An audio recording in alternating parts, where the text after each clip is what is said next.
இந்த ஆத்மாவை பற்றிய ஞானம் இருக்கு இல்லையா? இந்த ஆத்மாவை பற்றிய ஞானம் அப்படிங்கிறது நமக்கு வந்துடுச்சு அப்படின்னா, நம்முடைய அறியாமை நம்மளை விட்டு நீங்கிடுச்சு அப்படின்னா போதும்.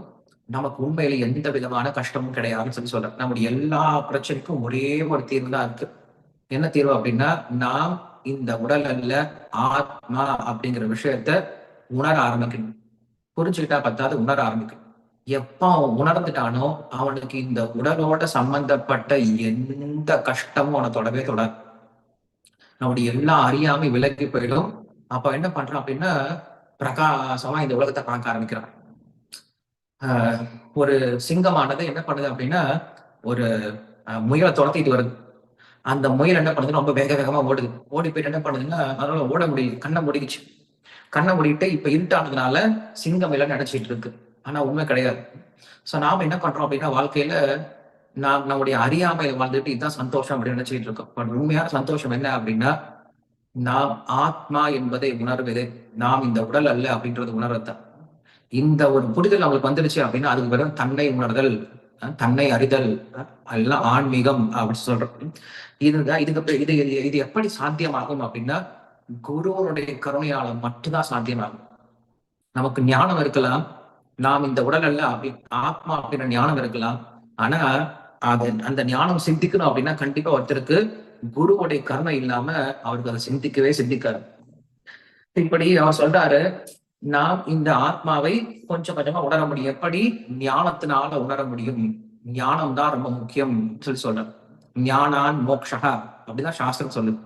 ஞானத்தினால நமக்கு மோட்சம் கிடைக்கும் அப்படின்னு சொல்றோம். நாம் இப்ப மோட்சம் அடையாம இருப்பதற்கு காரணம் என்னது? நான் தான் இந்த உடல் நினைக்கக்கூடிய காரணம். அப்ப மோட்சமா என்னது? நான் இந்த உடல் புரிஞ்சுக்கிறது, அவ்வளவுதான்.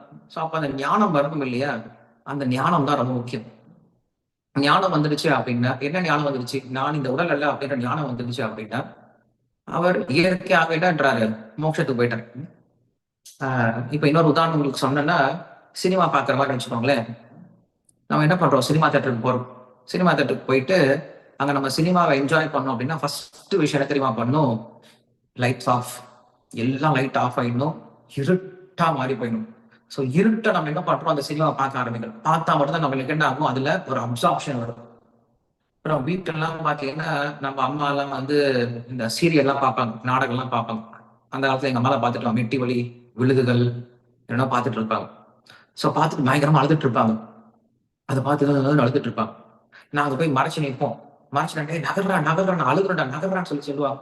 அதை ஏமா பார்க்கணும், அதை ஏமா அழுகணும் அப்படின்னா, அதை ஏன் பார்த்து அவங்க அழுகுறாங்க அப்படின்னா, ஏன்னா அவங்க என்ன நினைக்கிறாங்க? தன்னதான் அந்த கேரக்டரா நினைச்சுக்கிறாங்க. நான் தான் அந்த மருமக, நான் தான் அந்த மாமியா, என்னதான் இப்படி கொடுமைப்படுத்துறாங்க அப்படின்னு நினைச்சு என்ன பண்றாங்க? அழுக ஆரம்பிக்கிறாங்க. பட் எனக்கு அழுக வர்றது கிடையாது. காரணம் என்ன தெரியுமா? நான் வந்து தேர்ட் பர்சனா நின்று பார்த்துட்டு இருக்கேன். நான் அதோட என்ன கனெக்ட் பண்ணி பாத்துக்கிறது கிடையாது. ஆனா என்ன பண்றேன்? அவங்க அழுதா நான் சிரிக்கிறேன். பாடி எப்படி அழுகுறாங்கன்னு பாரு, எப்படி நடிக்கிறாங்க பாரு, நான் சொல்லி சிரிக்கிறேன். உண்மையில அது உண்மை கிடையாது. அங்க நடக்கக்கூடிய எதுவுமே உண்மை கிடையாது. அதை நான் மாத்தணும் அப்படின்ற அவசியம் கிடையாது. அது என்னால மாத்தவும் முடியாது.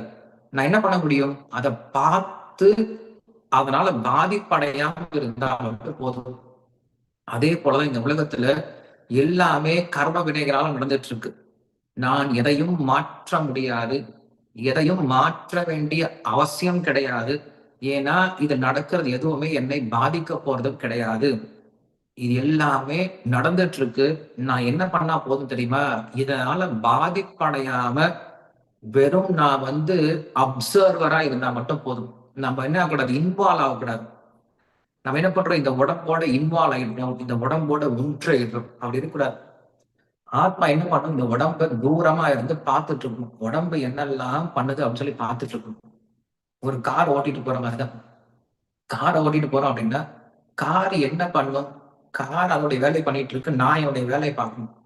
நான் காருடைய மெக்கானிக்ஸ் எல்லாம் தெரிஞ்சுக்கணும் அப்படின்ற அவசியம் கிடையாது. காரை நான் எது வரைக்கும் யூஸ் பண்றேன், என்னோட இலக்கை அடைவதற்காக யூஸ் பண்றேனே தவிர கார் மேலேயே பற்று வச்சிட கூடாது.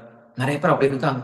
கார் லவ் பண்றவங்க அவ்வளவு இருக்காங்க. என்ன பண்றாங்க? தினசரி கார் நல்லா சுத்தப்படுத்தி கிளீன் பண்ணி பாலிஷ் பண்ணி அது ஸ்டிக்கர் எல்லாம் ஒட்டி டிசைன் எல்லாம் பண்ணி அந்த காரை பார்த்தோம்னா எப்ப பார்த்தாலும் கல்யாண ஊர்வலத்துக்கு போற மாதிரி கார் அலங்காரம் பண்ணிட்டே இருக்காங்க. என்ன பிரயோஜனம்? கார் எதுக்காக இருக்கு? நம்முடைய இலக்கை அடைவதற்காக இருக்கு, டெக்கரேட் பண்றதுக்காக கிடையாது. ஸோ நாம இந்த தப்பு தான் பண்ணிட்டு இருக்கோம். இந்த உடல் அப்படின்ற இந்த ஒரு அழகான வாகனத்தை என்ன பண்றோம் அப்படின்னா, வெறும் டெக்கரேட் பண்ணிட்டே இருக்குமே தவிர, இதை வச்சு நாம் அடைய வேண்டிய இலக்கை நாம் நோக்கி போறதே கிடையாது அப்படின்னு சொல்றேன். அதனால நாம் செய்ய வேண்டிய விஷயம் இது ஒன்னே ஒண்ணுதான். என்னது? நம்முடைய சொரூபமாகிய இந்த ஆத்மாவை உணர்ந்துட்டோம் அப்படின்னா, அடுத்தது சொல்றாரு, அடுத்த நிலையை பத்தி பேசுறார். இந்த ஆத்மாவை யார் ஒருத்தன் உணர்ந்துட்டானோ, அதன் பிறகு அந்த ஆத்மாவுக்கு மிக அருகில் இருக்கக்கூடிய பரமாத்மாவை உணர ஆரம்பிக்கிறான் அப்படின்னு சொல்றான். கிருஷ்ணர் என்ன பண்றாரு அப்படின்னா, பகவத்கீதையில ஒவ்வொரு ஐடியாஸா, ஒவ்வொரு கான்செப்ட்ஸா என்ன பண்றாரு, மெதுவா ஓபன் பண்ணிட்டே போறாரு. ஒரே சமயத்துல எல்லாத்தையும் ஓபன் பண்ணி சொல்ல. முதல்ல நம்மளுக்கு ஆரம்பிச்சது ஆத்மாவில இருந்து ஆரம்பிச்சார். அந்த ஆத்மாவில இருந்து கர்மம் அப்படின்னு என்ன சொன்னார், கர்ம யோகம்னா என்ன சொன்னார், நிஷ்காம கர்ம யோகம்னா என்ன சொன்னார், அதுல இருந்து ஆத்மாவை உணர்நிலையை பத்தி பேசினார். அதுக்கப்புறம் தேவர்களை பத்தி பேசினார், சாஸ்திரத்தை பத்தி பேசினார் இல்லையா. ஒவ்வொரு சமயத்துல என்ன பண்ணார், ஒவ்வொரு கான்செப்டா ஓபன் பண்ணிட்டு போறார்.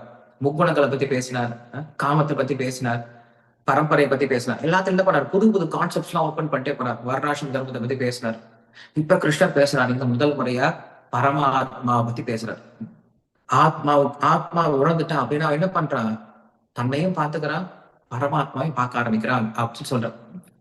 ஒருத்த கண்ணை மூடிட்டு அழுதுட்டு இருக்கான். ஐயோ என்ன புலி துரத்திட்டு வருது, புலி துரத்திட்டு வருது, என்ன கடிக்க வருது, புலி துரத்திட்டு வருதுன்னு சொல்லிட்டு பக்கத்துல வந்து தட்டாரு. ஹே எந்திரடா சொல்றேன். எந்திரிச்சு பார்க்க, எந்திரிச்சு பார்த்தா அவனுக்கு புலியும் துரத்தவும் இல்லை, அவன் காட்டுலயும் கிடையாது, அவன் தன்னை பாத்துக்கிறான்.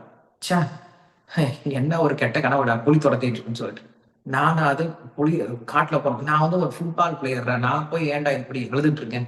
அப்புறம் ஃபுட்பால் விளையாட போயிருக்கணும் இல்லையா. அவன் இருட்டுல இருக்க வரைக்கும் அவனுக்கு புரியாது, தான் பயந்துட்டே இருப்பான். எப்ப வெளிச்சத்துக்கு வரானோ அப்ப தன்னையும் பார்க்க முடியும், எல்லாத்தையும் பார்க்க முடியும், அப்ப அவனுக்கு பயமே இருக்காது. திடீர்னு இந்த ரூம் இருட்டாயிடுச்சு அப்படின்னா நமக்கு பயம் வர ஆரம்பிச்சு. ஐயோ என்ன இருக்கும், எப்படி நடக்கிறதோ, அடுத்த ஸ்டெப் எப்படி வைக்கிறதோ பயமாவே இருக்கும்.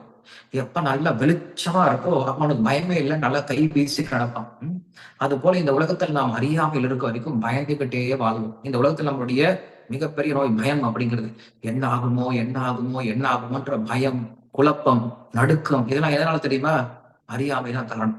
எப்ப இந்த உலகமானது பகவானுடைய கட்டுப்பாட்டுல இருக்கு, நாம் ஆத்மா இந்த உண்மையெல்லாம் புரிஞ்சுக்கிறோமோ, இந்த தத்துவத்தை எல்லாம் புரிஞ்சுக்கிறோமோ, பயமே இல்லாம இந்த உலகத்துல நம்ம என்ன பண்ண முடியும், வாழ்க்கையை வாழ முடியும் அப்படிங்கிறது அவசியம். சோ அதற்கு நாம் செய்ய வேண்டியது என்ன தெரியுமா, இந்த ஆத்மாவை உணரணும் அப்படின்ற ஒரு ஆசை மட்டும் இருந்தா போதுமா. அந்த ஆசை என்ன பண்றாரு, பகவானே திருப்திப்படுத்துறாரு. துருவ மகாராஜனை போல. துருவ மகாராஜன் அப்படின்னு துருவான் அப்படின்னு ஒருத்தர் இருந்தான். அவன் என்ன பண்றான் அப்படின்னா, அவனுடைய அப்பாவுடைய மடியில போய் உட்காரத்துக்காக போனா, அவனுடைய சித்தி என்ன பண்றாங்க, அவனை பிடிச்சி தள்ளி விட்டுறாங்க. மடியில உட்காரக்கூடாது போடான்னு சொல்லி தள்ளி விட்டுறாங்க.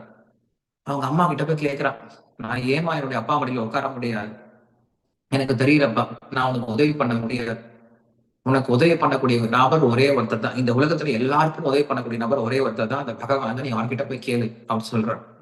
சொன்னவன் கிளம்பிட்டான், பகவானை பாக்குறதுக்காக கிளம்பிட்டான். அவனுக்கு வயசு அப்ப 5 வயசு. 5 வயசு பையனுக்கு பகவானை பார்க்கணும் அப்படின்னு ஆசை. போக ஆரம்பிச்சுட்டான். நாரதர் வரார். நாரதர் வந்து என்ன பண்ண, அவனுக்கு உபதேசம் சொல்லி கொடுக்குறார். ஓம் நமோ பகவதே வாசுதேவாய அப்படின்ற மந்திரத்தை சொல்லி கொடுக்குறார். இந்த மந்திரத்தை சொல்லுப்பா, பகவான் தெளிவா சொல்லி அனுப்புறார்.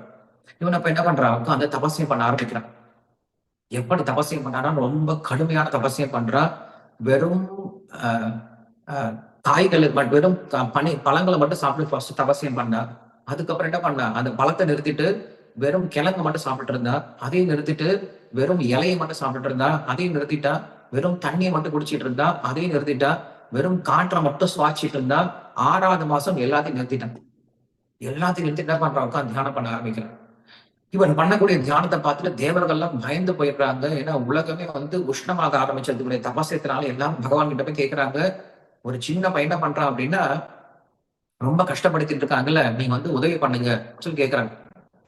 கேட்ட உடனே அப்ப பகவான் கேட்கிறாரு, ஏன் நீங்க தான் ரொம்ப எக்ஸ்பர்ட் ஆச்சு, அவன் தியானத்தை நீங்க போய் கலைச்சலாம் இல்லையா அப்படின்னு சொல்லி கேட்கும்போது, எங்களால அவனோட தியானத்தை கலைக்க முடியல. அவ பகவான் சொல்றாரு, ஏன் உங்களால அவனுடைய தியானத்தை கலைக்க முடியல தெரியுமா, ஏன்னா அவனுக்குள்ளார நான் தான் தியானம் பண்ணிட்டு இருக்கேன்னு சொல்லி சொல்றாரு. பகவான் சொல்றாரு, துருவனுக்குள்ளார நான் தியானம் பண்றேன்னு சொல்லி சொல்றேன். ஏன் நீங்க தியானம் பண்றீங்க அப்படின்னு கேட்கும் பொழுது பகவான் சொல்றாரு, எனக்கு துருவனை பார்க்கணும் அப்படின்னு ஆசை, அதனால என்ன பண்றேன், நான் அவனுக்குள்ள தியானம் செய்து அவனுக்கு நான் தரிசனம் கொடுக்கறதுக்காக போறேன். சும்மா போய் நிக்க கூடாது இல்லையா? சும்மா போய் தரிசனம் கொடுக்க கூடாது. அவன் தியானம் பண்ணா நான் தரிசனம் கொடுத்தான்னு சொல்லி சொல்றேன். ஆனா உண்மையில அவனுக்கு தியானம் பண்றதுக்கு தகுதி இல்ல. ஏன்னா ரொம்ப சின்ன வயசு. சக்தியும் கிடையாது. ஆனா அதனால என்ன பண்றேன்? நான் போய் தியானம் பண்றேன். நீங்க போய் ஏன் தியானம் பண்றீங்க? அப்படின்னா, அவனுக்கு ஆசை இருக்கே. என்ன பார்க்கணும் அப்படின்னு ஆசை இருந்துச்சே. அந்த ஆசை போதுமானது. என்ன பார்க்கணும் அப்படின்னு ஆசைப்பட்டா போதும். நான் என்ன பண்றேன்? அதற்கான வழிய நானே உனக்கு குடுக்குறேன்னு சொல்லி சொல்றேன். அதேபோல நாமும் செய்ய வேண்டிய விஷயம் ஒண்ணே ஒண்ணுதான். என்ன தெரியுமா? பகவான் எனக்கு வேணும், பகவானை பார்க்க வேண்டும் அப்படின்ற ஆசை நமக்கு வந்தா போதும். பகவான் அதற்கான வழிமுறை அவரே குடுக்க ஆரம்பிச்சுறார். அப்படி அவர் என்ன பண்றார் அப்படின்னா, இந்த ஆத்மாவையும், இந்த ஆத்மாவிற்கு பக்கத்தில் இருக்கக்கூடிய அந்த பரமாத்மாவை உணர ஆரம்பிக்கிறார் அப்படின்னு